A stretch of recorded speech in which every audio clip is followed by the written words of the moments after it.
you're in a good place now. You are listening to Perspectives with Ashley Burgess. Welcome back live to Live Your True Life Perspectives, and I'm your host, Ashley Burgess. Children are so important, and helping them learn and understand and grow in life is so valuable. And they need so many different outlets to be able to do that. Books, learning, videos, every type of outlet possible to really expose them to quality information, as well as allowing them to grow and learn. And so joining me today on Live Your True Life Perspectives is children's author Chris Jordan. And Chris has written this book, Ethan's Truck Learning Adventures. And in this book, it's very neat because kids are going to be able to explore and learn so many things. Chris, great to have you on the show. How are you doing? I'm doing well, and thank you for having me. I appreciate it. I love the book, and I love the concept of Ethan's Truck Learning Adventures. So let's start, obviously, with the obvious. Let's talk about Ethan. Tell me more about your son. Well, the book is based on my son, Ethan. Ethan is a very energetic, talkative person that likes to explore through play and through having a big imagination. So the book is about that. It's trying to encourage kids to not be afraid to imagine different things and be excited about learning through play and imagination. Imagination is so important for children, and you're right. We had talked earlier a while back when we first met, and I think that, imagination, tell me more about what you feel is so important about helping a child facilitate that or understand that they can imagine various things. I think it's very important for them to have a vivid imagination because it encourages them to explore outside their normal environments, and also opens possibilities for them that they might not have seen previously, based on the current environment that they're being raised in. So I believe having a vivid imagination is very important. I don't think we should put a cap on that for kids. I think we should encourage it. And yeah. I agree with you, and it's interesting. So as I look through the book, and the book is awesome for everybody that's listening to the show, when you look at it, like first page is great because, Ethan is basically introducing himself, and we're going to learn about his trucks. And it's interesting because we see all the little trucks and we see everything, and so it's very colorful, but it also allows us to learn different things about different types of vehicles as well as different types of occupations and careers. So tell me more about, incorporating that concept, because I find that that's kind of a high quality concept that's in this book for young children, which is nice.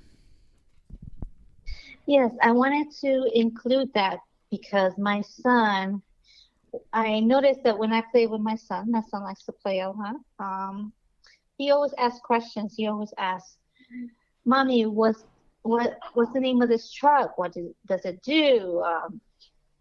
So I took it as a learning experience for him, and I tried to incorporate different things associated with each truck, such as the occupation that's associated with the truck. We have a fire truck, and I talk about how firemen work on the fire truck, and they put out fires, and what color the fire truck is.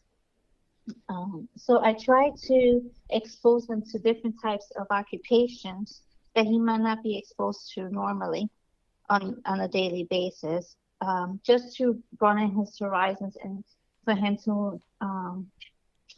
and for other kids to understand that there's many, many different occupations, many things that you may not see on a daily basis, but that are there that you could actually strive to become in the future if you wanted to. and also incorporate a little bit of learning, teaching them about different trucks and what they are, what their functions are. So I think it's very important for them to keep that curiosity and that learning uh, ambition. Like I want them to be eager and not be afraid to ask questions and say, "What type of truck is this, mommy?" Or what does this do? I think that's very important to encourage kids to keep that curiosity Yeah, and I things like agree that. with you. I agree that curiosity is definitely, I mean, and I think that's something that unfortunately as adults, it's something that we do need to cultivate as well, but many of us don't because, we kind of see things as humdrum or, the same day, same thing, different day. And I think that curiosity, though, and imagination is so important for anybody, but definitely for children because you're right, depending on circumstances and the way they're raised and how the family dynamic is. So if somebody is, experiencing maybe some hardships in the family dynamic or, having to, carry their weight as a child in the family where some people don't have to ever experience that. And I know that you have, you've dealt with that as a child and growing up in a family where you did have to do you did have to work, you did have to help out, and some people don't have to go through that, but having imagination really helped you, I'm sure, in that environment to know that you can still do anything. That's correct. I grew up in a poor household at the beginning, and then gradually progressed. My mom was able to progress over the years to give us a better life. So it's very important to have imagination and not be confined to your environment and not to discourage people to explore outside your environment. Because kids nowadays they have more opportunities than we had at the time, and I think it's very important for us not to impose our limitations on them, guide them, but not be careful about crushing their dreams. And they like to, and I think a lot of kids learn very well when they're playing, if they're entertained and yeah. They learn more, I guess, when they're playing and connecting and getting to understand. And I Mhm, agree with you. It's like life, when we move around and mhm. we do things, we learn more. Going through the book though, going back to the book is it's great because you see, the character of Ethan and all these different uh, kind of avenues and all these different occupations. And I find this so neat because as we're growing up, we're trying to figure out identity. We're trying to figure out what we want to do in life. And if we have options and opportunities and we see things that maybe we haven't seen before, it gives us a better, well-rounded view. And so I love the fact that we have, the cement truck, the fire truck, the pickup truck, and I love the tractor. I mean, these are great because you're seeing him in all these different instances in all these different possible occupations. Yes, I was trying to do. Um, that's what I was trying to do to show kids different occupations and different types of trucks through Ethan. That's neat. That's so neat. And I think one of the things that I really garnish from you is the fact that you don't. It's about not being afraid, right, to try new things. Tell me more about how you feel about that when it comes to kids. And I don't think kids should be afraid to try new things. I try to encourage kids to, even if they're afraid, to try to overcome those fears. Um, Obviously, I think they should weigh the outcomes of overcoming those fears carefully. But I don't think that it should stop you from doing something. Um, so I try to encourage kids to see those obstacles and try to figure out a way how to get around those obstacles or overcome those obstacles. It might be taking little steps at a time. It might be redirecting yourself. Um, but I think it's very important for them to learn how to problem solve because it will help them out later on in life. Because everything's not easy in life. And if you learn how to problem solve at a young age, I believe that you will continue to use that skill throughout your life.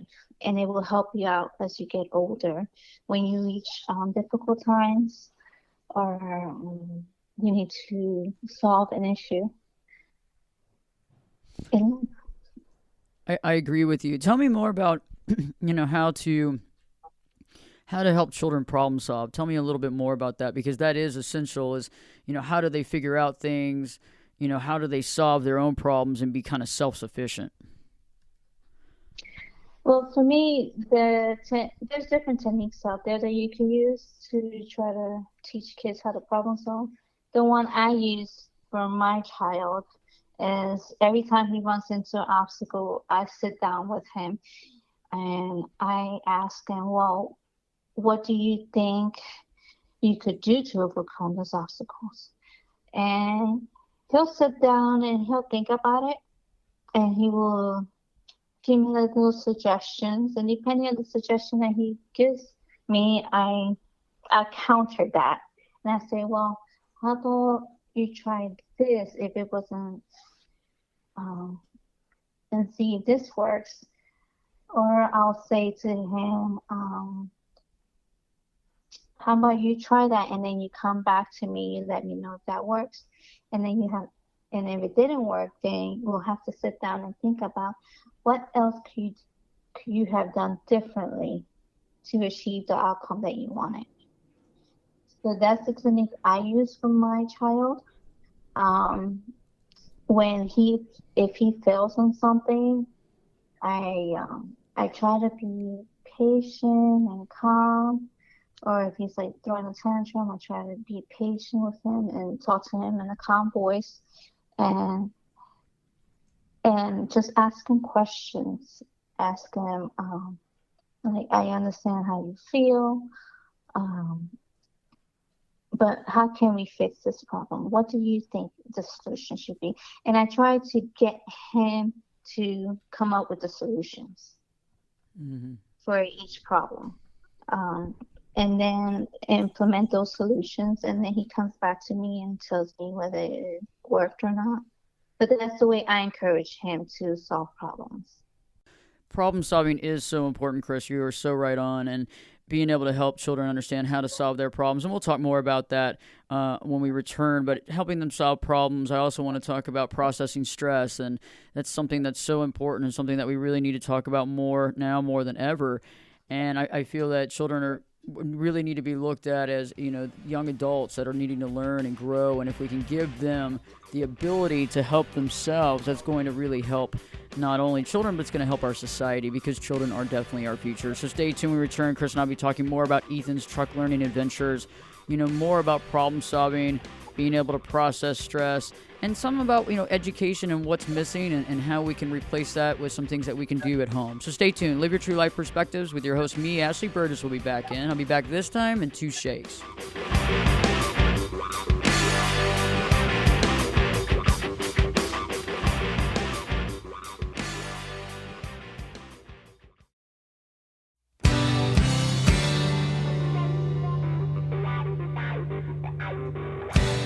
Turn it up and jump in the deep end on Perspectives. Now, here's Ashley. Welcome back live to Live Your True Life Perspectives, and I'm your host, Ashley Burgess. Joining me on Live Your True Life Perspectives is Chris Jordan, the creator, the writer of the children's book, Ethan's Truck Learning Adventures, and other books as well. Chris, right before the break, we were talking about the concept of problem solving and how important it is to help children be able to solve their own problems. Let's talk a little bit more about that, because what I found is that sometimes the kids don't have the tools to understand how to do that. And if we don't help them generate the tools at a young age, it becomes a deficit for them. So if you can describe even more kind of the problem solving, application that you were talking about right before the break. Yes, I agree with you completely. Sometimes they just don't have the tools, and it could be many reasons why they don't have the tools. It could be just because the environment that they grow in, um, the people that they're surrounded by don't have those tools. What I use, like I said, for my child, I ask him questions. I encourage him to ask questions. I don't believe there's no question that he shouldn't ask. I believe if he doesn't know the answer to something, he should stand up and ask the question um, to me or to a teacher. And it's okay for me not to say, for me to say that I don't know the answer. And I think it's very important for my son to understand that mommy doesn't know the answers to everything. And when I do tell him that I don't know the answer, I'll tell him that I will look up the answer.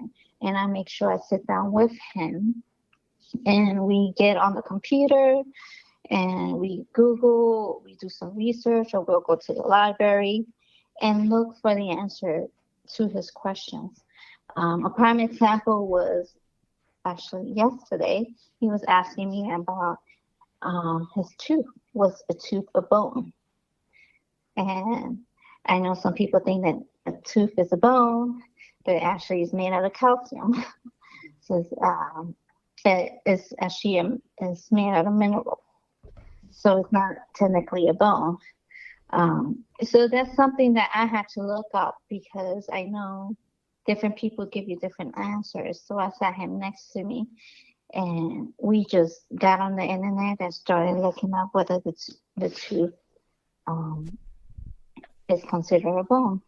So that's one technique that you can use to teach him problem solving. Another one could be by playing with them, playing with their trucks or their toys, and having little conflicts between the toys so they can learn how to deal with the conflict.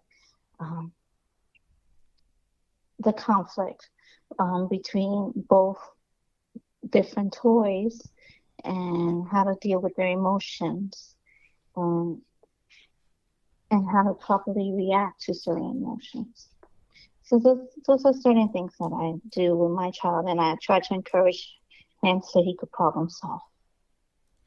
That is awesome. And I love the fact that Chris is working with her son and being able to look up things like that, like about the tooth and understanding that. And is it a bone? What is it? Is it calcium? And that's so important because as kids begin to learn about these things, they begin to process information. They begin to ask more questions. And we're going to be talking about this more in the next segment. But, being able to offer information to them and help them is so valuable. And, I feel that, Chris is really spot on here because the more questions that a child can ask and the more that a parent is willing to help find those answers to those questions, not only the more powerful that the child feels, but, the more in touch the child feels with the environment and the world around them. So stay tuned. We have a lot more coming up. Don't change the channel, so don't change it. We got a lot to talk about as well as processing stress and more. So Live Your True Life Perspectives with me, your host, Ashley Burgess, will be back in. I'll be back this time in 2 shakes.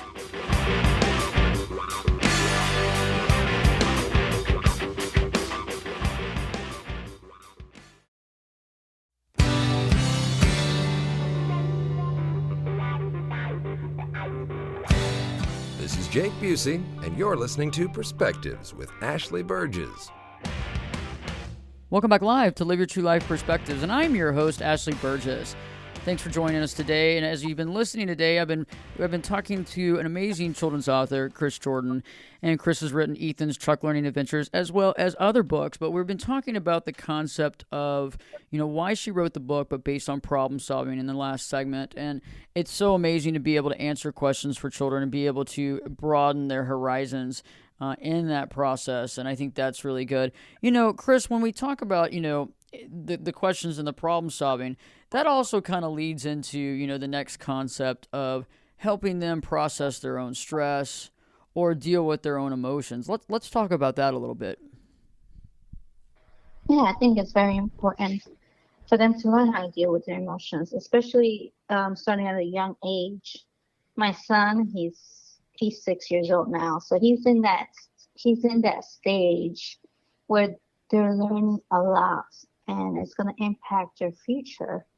So I think especially at that early age, is very important for parents and teachers, um, and anybody that's around your child to encourage them to explore their emotions and learn how to deal with their emotions. If they get upset, not to throwing a tantrum is really not going to solve the problem. In my view, I think they should. I know when my son gets upset, I sit him down and I tell him it's okay. It's okay to be upset. It's okay to feel that way. But you have to figure out what's making you upset and figure out a solution to that problem. It goes back to problem solving. Um, I think for me, and and then he'll sometimes he needs a little minute to himself, and sometimes he doesn't. Sometimes he's ready to talk, and it's okay. It's okay if kids need a minute to themselves. I think sometimes they need that time just to go through their emotions and calm down, and then they're ready to talk. And I think um, it's very good to encourage kids to take that moment if they need to take that moment, and know that once they're done taking that moment, they should come to you. It's okay for them to come to you and talk to you about the issues um, that they're having, and to discuss the situation, to try to figure out a solution to the situation. Being able to discuss openly, being able to discuss with somebody and be able to process their emotion. That's awesome. So you kind of sit them down and have that conversation where you allow him to just kind of vent or just, talk about how he feels. Yes, and I try not to get upset if he says something that is a little upsetting.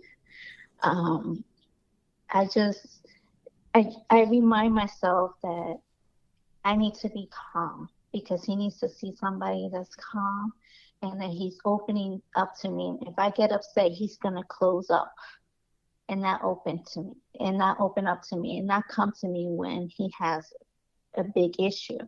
And I want to make sure that he understands that he could come to his parents um, anytime he has an issue, even in the future, even if it's bad or good, he could always come to his parents and sit down and discuss with them and tell us what happened, um, what he thinks could be the solution, or if he doesn't have a solution, to brainstorm to find a solution to the issue, or just to vent. Mm-hmm. And I think is it also encourages quality time with your parents, and I think it creates a connection between your child and the parents when you do that. When they feel comfortable enough, where they could come and tell you anything, and they know that you're not gonna sit there and scream at them and get upset. Uh, you might get a little irritated, and that's normal. I mean, it's not we're human. Everybody's gonna go through that at some point. And your kid will tell you sometimes things that will be a little upsetting, but like I try to remind myself that I know I need to be calm, even if he tells me something that's upsetting, and just relax, be calm, and tell him what I think. So that's how I'm trying to teach my child how to deal with his emotions, and that's how I sit down with him. And sometimes it takes toys. My child likes to play a lot, so sometimes I take his toys when he's really upset, and I put him in a little circle, and I play with him with the toys, and I have the conversations through the toys. And he tells me his emotions with his little toy, and I tell him my response through my little toy, and sometimes that works. I like At least that. for my I like that. So y'all kind of use the toys almost like kind of like to speak through the toys, kind of role play through the toys in a safe way. Yes, because I try to create a safe environment where he could like express his emotions and not have to worry about a parent, one of us screaming at him for him expressing his emotions. I think he should be able to express his emotions.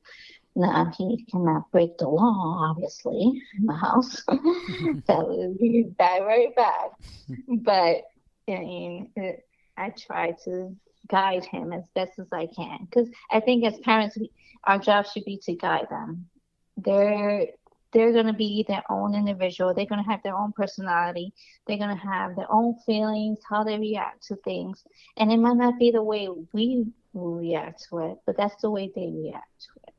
And I think we need to be conscious of that and be accepting of it, but guide them, obviously, and try not to, if they're going the wrong way, try to guide them the opposite way, the right way, as much as possible, and let them know about consequences. Everything has consequences.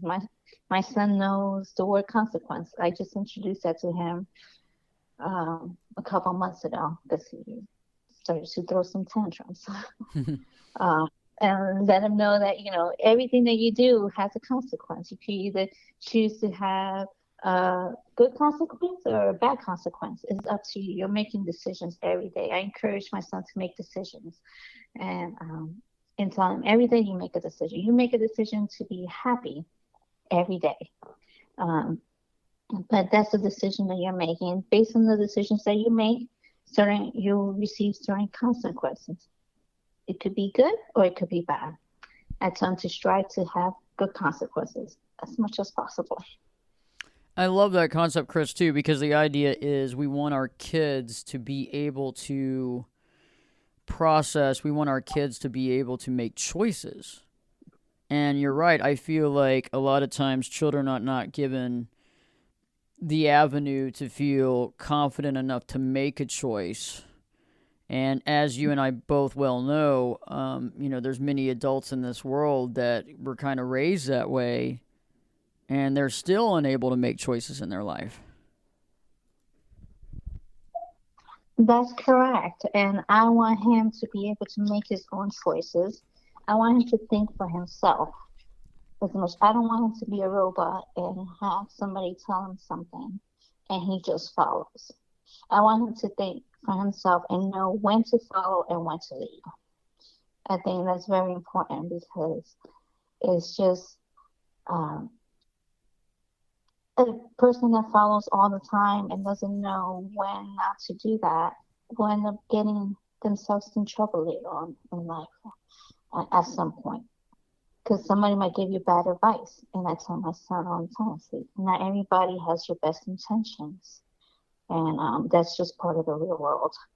And I try to tell my son that the real world, it could be good, but there's also bad stuff in the real world. I don't want to shelter my son from all evils of the world. But obviously I do shelter him from some, I have boundaries. But I want him to understand that there's good and bad. And you have to be able to make those decisions and decide which way you want to go in your life. And in anything, in your career, in school. And understand that regardless of which way you take, there's always a consequence for that. Well, every action has a reaction. So I try to tell them that.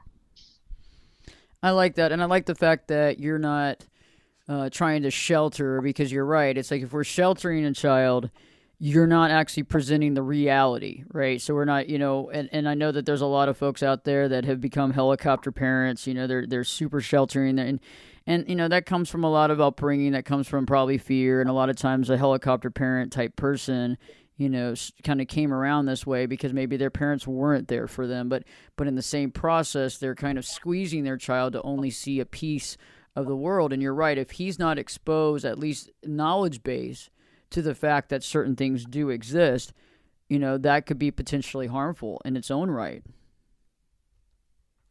Yes, and I just wanted to know that the whole world is not the way that he sees it every single day.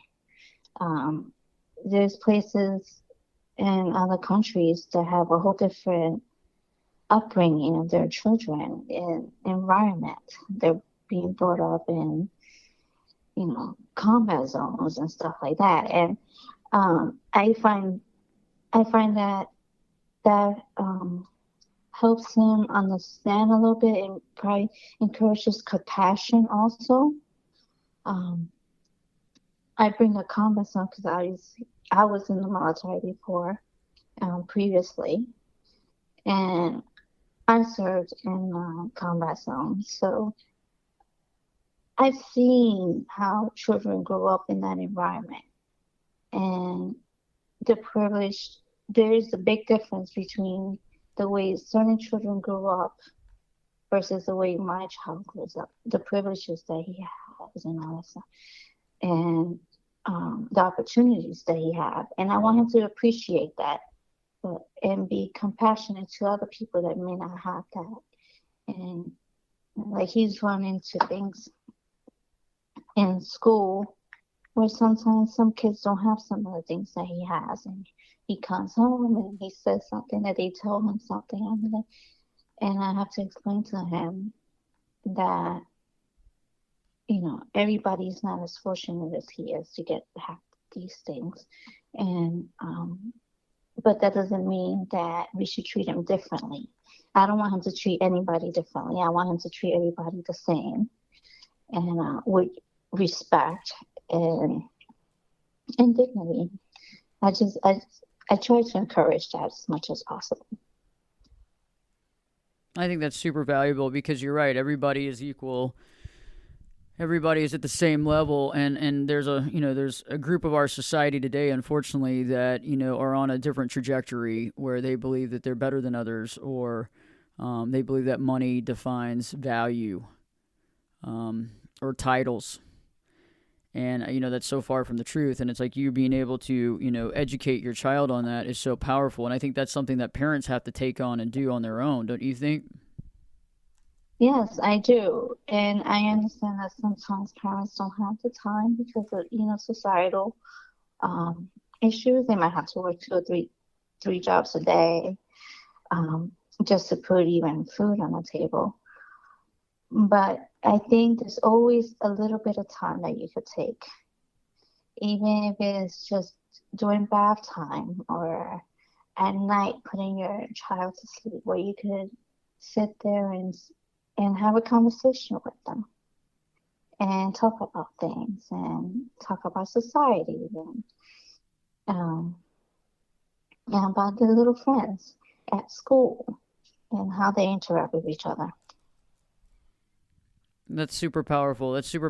Yeah, Chris, this is awesome. And I think anybody listening right now, you understand it. It definitely is. It definitely takes a village, but it starts in the home. It starts in the home, trying to help your kid really be able to see, and understand the world they live in, not to be scared by it, but to see the truth so they can actually maneuver in a positive, safe way. Yes, I agree. With limitations, obviously. I'm not going to expose my son to everything. Right. But yes. Totally agree. Mm-hmm. As much as possible. Stay tuned when we return. Chris is going to be offering her nuggets of wisdom here in our last segment. Some things to really think about and ponder because it's really important. Raising a child, it takes time, it takes effort. And I know that some people, you have so many responsibilities, but a few minutes every day, really connecting with your kiddo can really be helpful in the future because everything that we do in the very beginning of a child's life impresses on their entire life. I see it every day in my work, and it becomes, a way of life, and they become adults with those thought processes. So stay tuned. We'll be back. Live Your True Life Perspectives with your host, me, Ashley Burgess, will be back in. I'll be back this time in 2 shakes.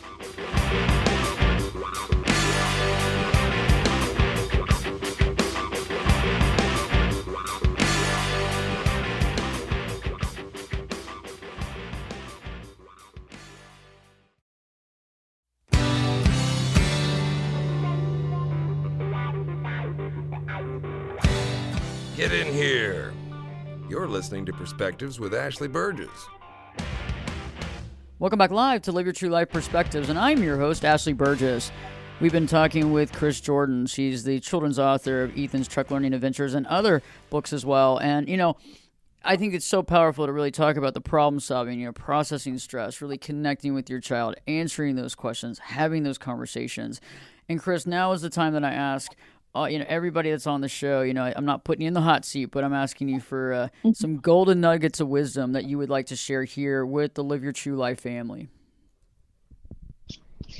I think just to be patient with your kids and try to teach your kids as much as possible during the time that they're under your care by encouraging exploring things, overcoming difficulties, and teaching them about different things within your community and outside your community. I love that. I love that. And another nugget of wisdom too for us. What was your other one we were talking about? Learning. I encourage learning through play. And so learning through play, I love that. And we talked about that earlier. And so anybody that's joining us now, learning through play with your child is so powerful. And it's great because Chris was talking about that, how they're able to, deal with, stress or talk about feelings through that. And I think that's super powerful, Chris. Yeah, I think so too. That's the way I teach my child. And that's the way I find that is the easiest way to teach him things and encourage that. And any other nuggets of wisdom that you would like to share today? Well, don't be afraid. Don't be afraid to sit down with your child and talk to them, express your feelings, discuss things, and encourage learning. It takes a village to teach your child. So don't just rely on school, rely on people around you and your support system. I love that. And that's so true, Chris, coming from, an author, but also a parent, this is powerful. And, I feel that anybody listening to the show, it does take a village, but at the same time, our kids they need us. They need the information. They need to be helped. They need to be encouraged. And I love the way that you work. I love the way that you work with Ethan. I think that's powerful. And I just enjoy having you on the show so much. You're prolific and you get right down to it. And that's what's so powerful. Thank you very much. Thank you for having me. I love being here. It's been a very enjoyable experience. Thank you. I'm glad to have you, and I look forward to, I know that you have all kinds of works in progress too. You have all kinds of things going on, so I can't wait to have you back on the show with your next project, so I'm looking forward to that. Yeah, I'll definitely come back on if you haven't. My next book is going to be 40 Pants. It's coming out in November. And yeah. And check out my book, Ethan's Truck Learning Adventures. And where do we find the book and where can we order it from? You can find the book at Amazon.com or at my website, authorcjordan.com. And you could connect with me through Facebook at Author C. Jordan or Instagram at Author C. Jordan. And yeah. Perfect. Well, Chris, I enjoyed having you on. I look forward to having you back on. Looking forward to 40 Pants here and later on this year as well. So I'm looking forward to that. That's going to be a great one for sure, especially for kids and adults. So that'll be awesome. That'll be awesome. Well, I enjoyed having Chris on the show. Thank you so much for everybody that's tuned in. This is really helpful. Go out there and get a copy of Ethan's Truck Learning Adventures. Share it and have fun. It's about reading with your kids. It's about experiencing. It's about having that experience together and being able to, remember those times. It's all about experiences. It's not about things. It's about the experiences we have with our family, with our children, and that's what's so powerful. And in the process, helping them learn, allowing them to ask questions, answering them to the best of your ability. If you don't have the answers, like Chris said, go to Google, go online, find the answer, figure it out. And the coolest thing about it is we probably learned some stuff in the process too. So definitely check in. More shows coming up every week. You can check out online after the national radio show. Always, the podcast is always available on Apple, Spotify, Spreaker, Stitcher, and the list goes on. iHeartRadio and more. So stay tuned. Another show coming up next. I want you to be here. Please share it with your family and friends and live your true life perspectives. With me, your host, Ashley Burgess, will be back in. Well, I'll be back this time. I think you know it. I'll be back this time in 3 shakes.